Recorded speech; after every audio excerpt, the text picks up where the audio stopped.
ಎಲ್ಲ ಜಾಬ್ ಆಕಾಂಕ್ಷಿಗಳಿಗೆ ಈ ಒಂದು ವಿಡಿಯೋಗೆ ಪ್ರೀತಿಯ ಸ್ವಾಗತ.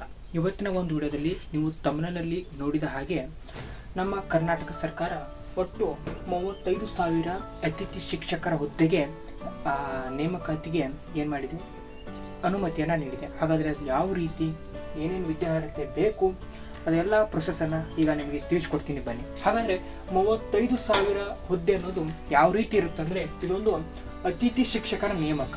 ಅತಿಥಿ ಶಿಕ್ಷಕರ ಇದೊಂದು ಶಿಕ್ಷಕ ಹುದ್ದೆಯಾಗಿದ್ದು ಒಟ್ಟು 35,000 ಹುದ್ದೆಗಳು ಖಾಲಿ ಇರ್ತವೆ. ಹಾಗಾದರೆ ಈ 35,000 ಹುದ್ದೆಗಳು ಯಾವ ರೀತಿ ಇರ್ತಾವೆ ಅಂದರೆ, ರಾಜ್ಯದ ಸರ್ಕಾರಿ ಪ್ರಾಥಮಿಕ ಶಾಲೆಗಳಲ್ಲಿ, ಈ ನಮ್ಮ ರಾಜ್ಯಗಳಲ್ಲಿರ್ತಕ್ಕಂಥ ಸರ್ಕಾರಿ ಪ್ರಾಥಮಿಕ ಶಾಲೆಗಳಿಗೆ ಈ ಒಂದು ಹುದ್ದೆ ಭರ್ತಿ ಮಾಡ್ತಾರೆ. ಹಾಗಾದರೆ ಈ ಒಂದು ಹುದ್ದೆ ಹೆಂಗಿರುತ್ತೆ ಅಂದರೆ, ಇದು ಪರ್ಮನೆಂಟ್ ಹುದ್ದೆ ಅಲ್ಲ, ಕೇವಲ ತಾತ್ಕಾಲಿಕ ಹುದ್ದೆ. ತಾತ್ಕಾಲಿಕ ಹುದ್ದೆ ಅಂದರೆ ಮುಖ್ಯ ಶಿಕ್ಷಕರ ನೇಮಕಾತಿ ಆಗುವವರೆಗೂ ಈ ಒಂದು ಹುದ್ದೆ ಏನಾಗಿರುತ್ತೆ, ತಾತ್ಕಾಲಿಕವಾಗಿ ಹೊಂದಿರುತ್ತದೆ. ಅಂದರೆ ಇದು ಪ್ರಸಕ್ತ ಶೈಕ್ಷಣಿಕ ಅವಧಿಯ ಮುಗಿಯುವವರೆಗೆ, ಅಂದರೆ ಈ ವರ್ಷ ಏನು ಶೈಕ್ಷಣಿಕ ವರ್ಷ ಇದೆಯಲ್ಲ, ಆ ಅವಧಿ ಮುಗಿಯುವವರೆಗೂ ಈ ಶಿಕ್ಷಕರ ತಾತ್ಕಾಲಿಕ ನೇಮಕಾತಿ ಇರುತ್ತೆ.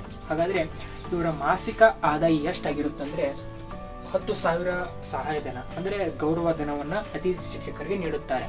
ಹಾಗಾದರೆ ಈ ಮೊದಲ ಹಂತವನ್ನು ಯಾವ ರೀತಿ ಮಾಡ್ತಾರೆ, ಒಂದನೇ ಹಂತದಲ್ಲಿ ಎಷ್ಟು ಶಿಕ್ಷಕರನ್ನ ಆಯ್ಕೆ ಮಾಡ್ತಾರೆ ಅಂದರೆ 33,863 ಶಿಕ್ಷಕರನ್ನ ಯಾವ ರೀತಿ ಆಯ್ಕೆ ಮಾಡ್ತಾರೆ ಅಂದರೆ, ಷರತ್ತುಗಳನ್ನ ಒಳಪಡಿಸಿ, ಅಂದರೆ ಪ್ರೈಮರಿ ಶಿಕ್ಷಕರ ಹುದ್ದೆಗೆ ಬೇಕಾದಂತಹ ಷರತ್ತುಗಳನ್ನ ಒಳಪಡಿಸಿ ಮೊದಲ ಹಂತದಲ್ಲಿ 33,863 ಶಿಕ್ಷಕರನ್ನ ಆಯ್ಕೆ ಮಾಡ್ತಾರೆ. ಹಾಗಾದ್ರೆ ನೆಕ್ಸ್ಟ್ ನೋಡೋದಾದ್ರೆ, ಈ ಆಯ್ಕೆ ಪ್ರಕ್ರಿಯೆಯನ್ನು ಯಾರು ಮಾಡ್ತಾರೆ ಅಂದರೆ, ಆಯಾ ಶಾಲೆಗಳಿಗೆ ಸಂಬಂಧಿಸಿದಂತಹ ಮುಖ್ಯ ಶಿಕ್ಷಕರಿಗೆ ವಹಿಸಲಾಗಿದೆ.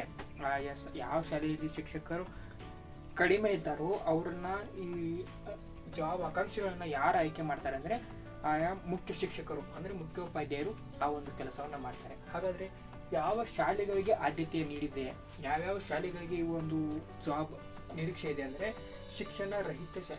ಶಿಕ್ಷಕರಹಿತ ಶಾಲೆಗಳಿಗೆ, ಅಂದರೆ ಯಾವ ಶಾಲೆಗಳಲ್ಲಿ ಶಿಕ್ಷಕರ ಕೊರತೆ ಇರುತ್ತೋ ಅಲ್ಲಿ ಒಂದು ಶೈಕ್ಷಣಿಕ ಭರ್ತಿ ನಡೆಯುತ್ತೆ. ನೆಕ್ಸ್ಟು ವಿದ್ಯಾರ್ಥಿಗಳ ಅಧಿಕ ಇರುವ ಶಾಲೆಯಲ್ಲಿ, ವಿದ್ಯಾರ್ಥಿಗಳು ಏನು ಇದು ಬ್ಲಾಕ್ ವೈಸ್ ಡಿವಿಷನ್ ಮಾಡಿರ್ತಾರಲ್ಲ, ಅಧಿಕ ಇರ್ತಕ್ಕಂಥ ಶಾಲೆಗಳಲ್ಲಿ ಈ ಒಂದು ಶಿಕ್ಷಕರ ನೇಮಕಾತಿ ಆಗುತ್ತೆ.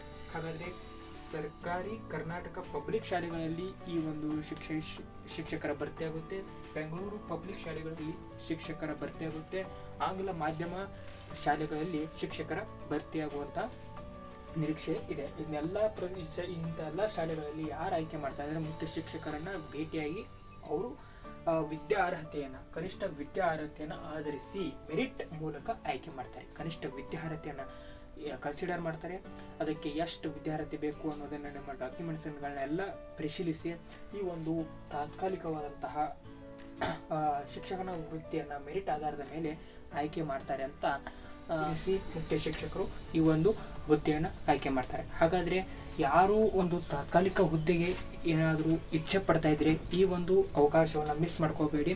ಯಾಕಂದರೆ ಅದು ಇನ್ನೊಂದು ಏನಿದೆ ಅಂದರೆ, ತಾತ್ಕಾಲಿಕ ನೇಮಕಾತಿ ಅನ್ನೋದಕ್ಕಿಂತ ಮುಖ್ಯ ಶಿಕ್ಷಕರು ಬರುವವರೆಗೂ ಆ ಹುದ್ದೆ ನಿಮಗೆ ಮೀಸಲಾಗಿರುತ್ತೆ, ಅಂದರೆ ಆಯ್ಕೆ ಆದವರಿಗೆ ಮೀಸಲಾಗಿರುತ್ತೆ. ಪ್ರಸಕ್ತ ಶೈಕ್ಷಣಿಕ ಅವಧಿ ಮುಗಿಯುವವರೆಗೂ ಏನಾಗಿರುತ್ತೆ, ಆ ಒಂದು ಹುದ್ದೆ ಪರ್ಮನೆಂಟ್ ಆಗಿರುತ್ತೆ ಅಂತ ಹೇಳ್ಬೋದು. ಬಟ್ ಅದ್ರ ಜೊತೆಗೇನೆ ಯಾರಾದರೂ ಜಾಬ್ ಮಾಡಿ ಓದ್ತಿದ್ದವ್ರಿಗೆ ಇದೊಂದು ರೀತಿಯ ಅನುಕೂಲ ಅಂತ ಹೇಳ್ಬೋದು.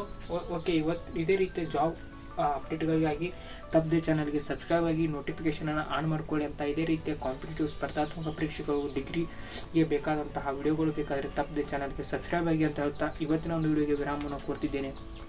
ಎಲ್ಲರಿಗೂ ನಮಸ್ಕಾರ. ಜೈ ಹಿಂದ್, ಜೈ ಕರ್ನಾಟಕ.